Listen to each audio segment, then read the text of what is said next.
Every person you have ever admired, trusted, or loved has one thing in common.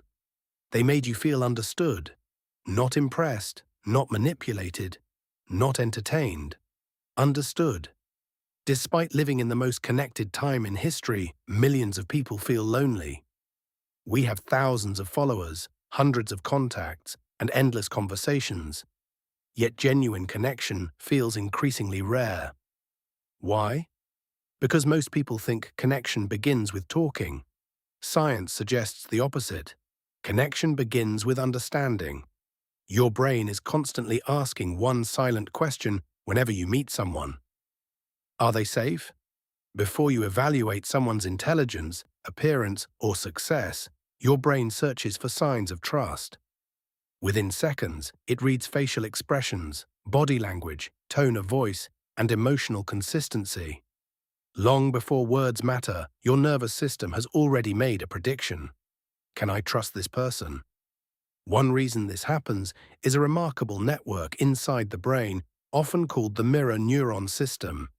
When you watch someone smile, laugh, or express emotion, parts of your own brain activate as if you were experiencing the same thing.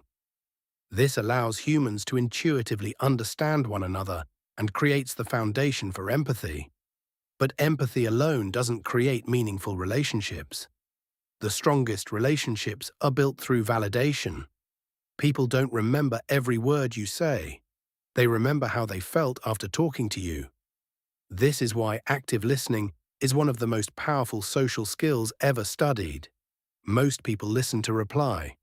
Few people listen to understand. When someone feels genuinely heard, their brain experiences it as a reward. They become calmer, more open, and more willing to trust.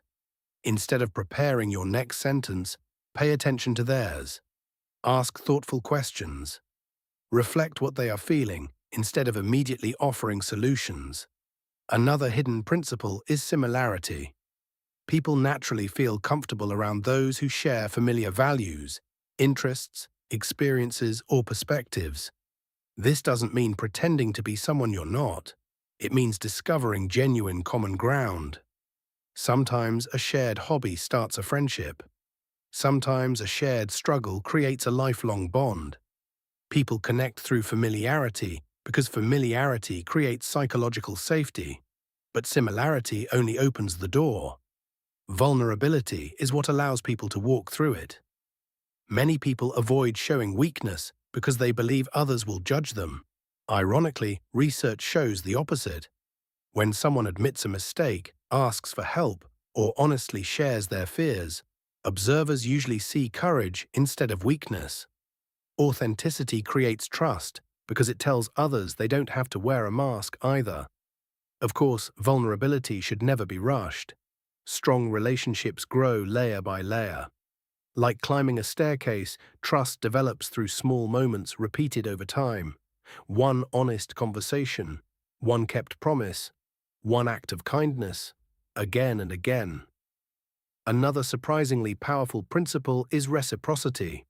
Humans naturally want to return kindness. When someone helps us, our minds feel a subtle desire to give something back. This is why generosity often creates stronger relationships than persuasion. Instead of asking yourself how to make people like you, ask yourself this: how can I genuinely improve this person's day? A thoughtful compliment, helpful advice, a sincere introduction, a small favor. Real generosity creates lasting goodwill because it proves your intentions are not selfish.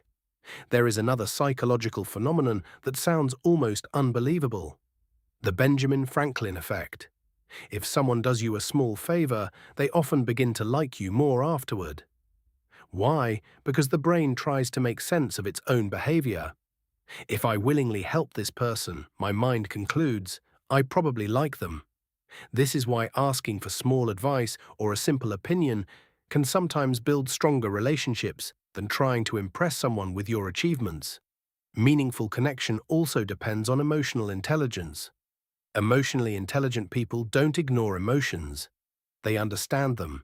They recognize when someone needs encouragement instead of solutions.